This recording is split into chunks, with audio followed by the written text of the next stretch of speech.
Yo! What's up? Good morning mga pre! Alright, kamusta? Kamusta na kayo dyan, no? Kamusta na yung mga pakiramdam nyo, mga sensation, mga kung ano-anong mga kalituhan ng isip, no? Mga intrusive, catastrophic, mga kung ano-anong mga likot ng isip, no? So yun, matagal ako nagpahinga sa vlog, no? 2 weeks. Wala lang, may mga inayos lang tayo, no? So hindi tayo makakagawa ng video. So, kamusta, no? Meron pa bang mga gulo ng isip sa inyo? May mga likot pa ba or marami pang sintomas? So, kayo na rin makakasagot niya, no? Kung marami pa ba o hindi. Kasi kung tuloy-tuloy kang naghahanap ng kaliwanagan or mga sagot diyan sa mga tanong mo, no? Alam ko unti-unti nang nagbabago yung mga nararamdaman mo, humihina na, no? Base na rin yan sa mga pinapasok mo sa isip mo na mga katotohanan about sa anxiety, no? So ito naman yung mga binibigay ko sa inyo, mga katotohanan, no, about sa nangyayari sa inyo, no, base sa aking karanasan tsaka sa aral na tinuro ni Claire Wicks, no. So yun, ano bang topic natin? May nagtanong, no, ang tanong niya is, bro, vlog mo din yung OCD, part ng anxiety. Actually, ano siya eh, kumbaga sa anxiety is, ano siya, branch, kumbaga ganun, parang part siguro, or kasi sa anxiety marami yan eh. Mayroong 8 yata o 5. Yung mga GAD, mga ganun na. Mga panic disorder, social anxiety, mga PTSD, tsaka yung OCD, no? So yung OCD is yung topic natin, no? Kasi yun ang tinanong niya. So sagutin lang natin, no? Pero dapat diagnose kayo, no, ng anxiety disorder or OCD mismo, no? Kasi ang OCD is napakalawak yan, kapatid. Kung makikita nyo ito, lawak niyan. Pero ang isasabihin ko sa inyo ay papaliwanag ko is about kay Claire Wicks kung paano i-handle na base kay Claire Wicks na paraan, no. So yun, intro.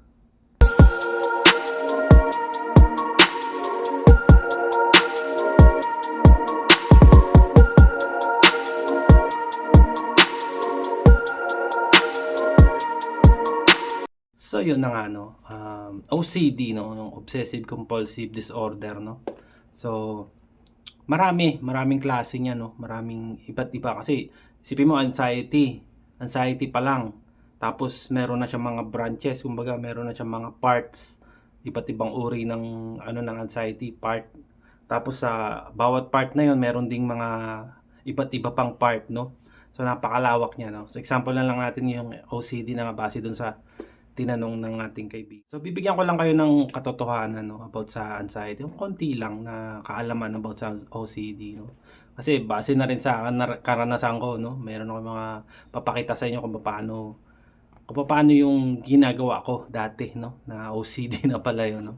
Yung paulit-ulit kong ginagawa. Yung bagay, yung gulo ng isip ko, ayaw niyang huminto. Kaya kailangan kong gawin yun, no. So, obsessive, di ba? Obsessive compulsive. Obsessive, kumbaga parang ano yan eh. Yung sa isip mo na yan eh. Parang na-obsess ka dun sa mga thoughts na naiisip mo, no? Na umuulit-ulit. Yung compulsive naman, yung paggawa mo, yung act mo na kailangan mong gawin yung iniisip mo para tumigil siya. Parang masatisfied na yung isip mo. Matigil na siya. Bagay ginagawa mo na siya para matapos lang yung gulo ng isip mo na paulit-ulit na, uy, gawin mo yun para matigil na ako, parang ganun eh. Pero iba sa atin, no, kinokontrol yun eh. Sa instinct ng tao is kapag pinipigilan mo yun, mas lalo siyang dumadami, no. Ganun yun eh. Kumbaga resistance ang ginagawa natin, no. Parang ganun na rin yung compulsive tas resistance, no. Pero iba tong OCD, ibang ano nito eh. Ibang linya nito eh. Kasi pag may gulo ng isip tapos pinipigilan mo yung sarili mo na gawin yung pinapaisip sa'yo, is hindi mo ginagawa, no? Pero sa paraan ni Claire Wicks, kailangan mong gawin yun, kapatid. Pero mamaya, papaliwanag ko sa inyo. So, very common na yun, yung paghuhugas ng kamay, na, isipin mo, maghuhugas ka ng kamay, 45 minutes to 2 hours, naghuhugas ka lang ng kamay. Ang nasa isip mo kasi noon is may germs, may dumi na posible. Gusto na organize, dapat laging maayos, wala kang makikitang dumi sa paligid. Kasi nga, takbo ng isip nila na kapag madumi yung isang bagay, pagmumulan niya ng sakit, gano'n sila, gano'n sila mag-isip, 'no. So, dapat nga talaga is diagnose kayo ng OCD kasi iba 'to, ibang linya kasi 'to, ibang kakaiba, 'no. Pero yun nga, common na common yung paghuhugas ng kamay, 'no, kasi ayaw nila sa germs kasi may takot silang nase-sense, 'no, kapag hindi sila naghugas ng kamay. Gaya din sa mga ano, 'pag umalis sila ng bahay, yung gasol kailangan lagi nakasara yan, yung kalan dapat lagi naka-off, yung gripo, gaya dito sa'min, 'no, nawawalan ng tubig, naiiwan kong bukas yung ano, yung gripo. Tapos pagdating ng madaling araw magkakatubig na, maririnig ko na lang 'pag tulog ako. Sa di ba matataranta ako, bigla akong tatayo na baha na pala dun sa CR namin, 'no, 'di ba? So, gano'n 'yun, gano'n ang, OCD, 'no? Yung na nilalaro ka ng isip mo na kailangan mong gawin 'yun para, huminto lang siya. Tapos minsan yung sa lock ng bahay, 'no, paalis ka na ng bahay makikita mo maiisip biglang may lalabas sa isip mo na, "Ay, na-lock ko ba yung bahay? Tapos aalis pa ba ako? Kumbaga tutuloy pa ba ako? Kailangan kong bumalik sa bahay para i-lock yung pinto."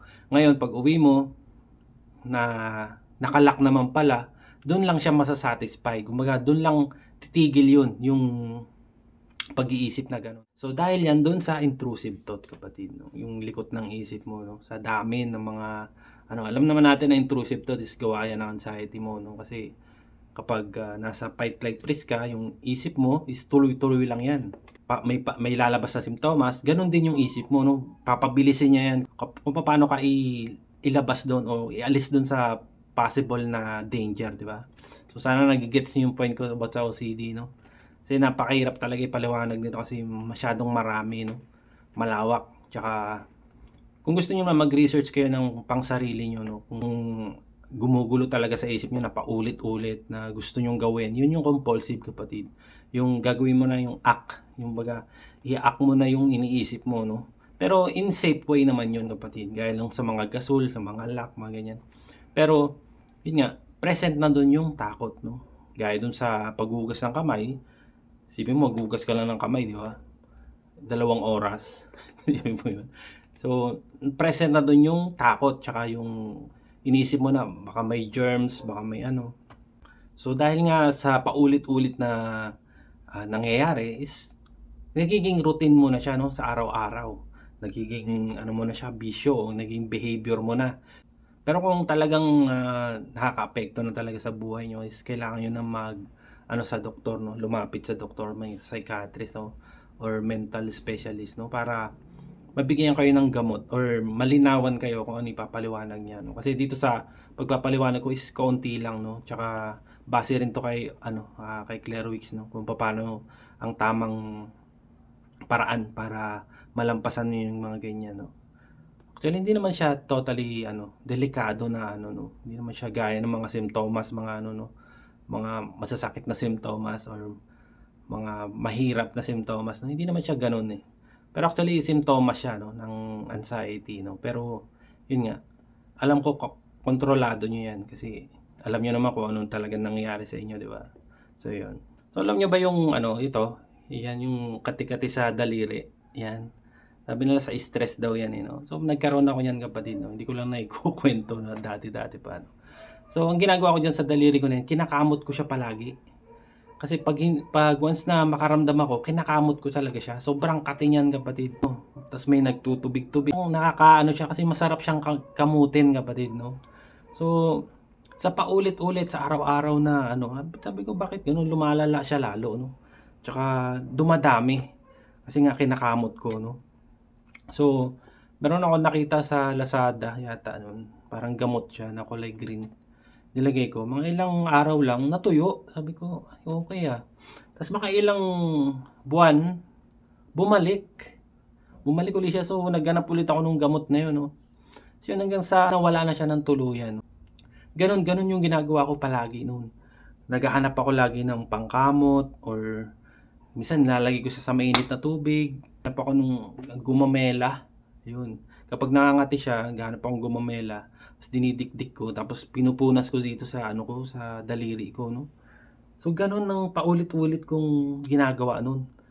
Parang naano ako sa ano, yun nga yung compulsive 'no, kumbaga, kapag nangati siya or may naisip ako na, "Ay, ah, nangangati siya, paano kaya hihinto 'to?" So gagawa na ako ng paraan para, mawala yung kati na yun. Meron pa, yung panlinis ng tenga, alam niyo yun, yung parang kutsarita na maliit, yan lagi kong ginagamit yan. Araw-araw yan kapatid, hanggang ngayon ginagawa ko pa rin yan. Pero hindi ko naman siya yung totally binabaon 'no, yung dito lang sa ano, kasi 'pag nakakaramdam ako ng ano, medyo parang makati, iniikot-ikot ko yan tapos parang inaano ko hanggang sa mawala siya, hanggang sa ano, maging okey. Pero hindi ko siya yung kahit nga sungkitin ko wala naman dumi, kumbaga inaano ko lang siya, ng kinakalikot ko lang na ganyan 'no. So yun na pala yung kasi may napanood akong ganyan, 'no, cotton buds. Cotton buds naman sa kanya 'no, lagi niyang nililinis yung tenga niya 'no.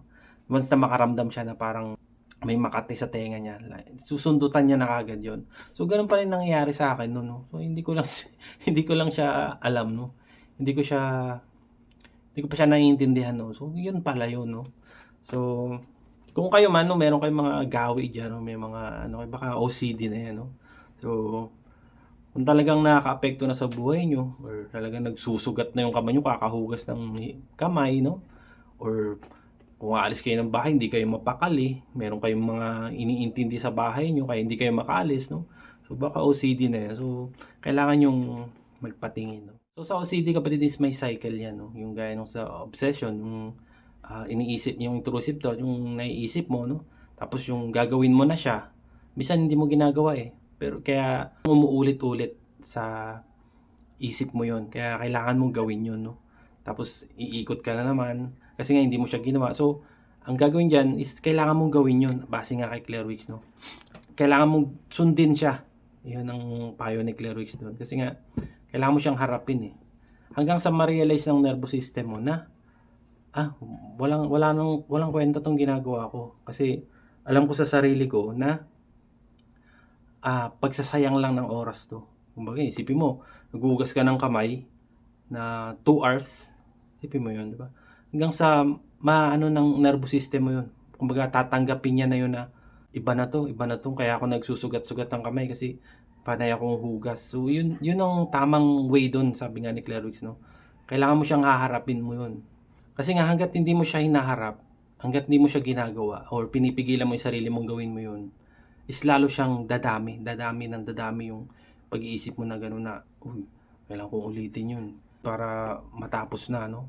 So 'yun lang kapatid 'no, sana may na-gets kayo kahit kaunti about sa OCD 'no, kasi actually talagang napakalawak niya OCD na 'yan 'no. Kung kayo man is may mga nararamdaman na ganyan is kailangan niyo munang magpatingin sa doktor 'no, or sa mga psychiatrist kung bakit nangyayari sa inyo 'yan 'no. Kasi mahirap kung hindi kayo nalilinawan about sa nangyayari sa inyo 'no. Kasi actually part siya ng anxiety. Tama nga yung sinabi nung nagtanong 'no. So yun lang naman ang point ni Claire Wicks dun is kapag may intrusive thoughts o may gustong ipagawa, o 'di gawin mo, 'di ba? Hanggang sa ma-realize naman ng katawan mo na, ay wala nang kwenta 'tong ginagawa ko, wala nang ano 'to, kumbaga duda compulsion 'no. Gawin mo yun, okey lang. Kasi hindi naman masama yun, wala namang ano dun kasi kapag pinipigilan mo yung sarili mo about dun sa takot na yun, na baka magkaroon ng dumi or magkaroon ng sunog, gano'n. Hindi, kailangan mong haharapin yun kapatid 'no, kasi yun yung payo niya, Tsaka kasama yun sa PACE kapatid, yung sa 4 na method niya 'no, yung PACE, accept, let time pass, tsaka floating niya 'no. So yun. So yun lang, maraming salamat sa inyo. Sana may na-gets kayo kahit kaunti 'no. Tagal akong 'di nag-vlog kaya medyo ano pa yung ating boses 'no. So yun, maraming salamat. Adios.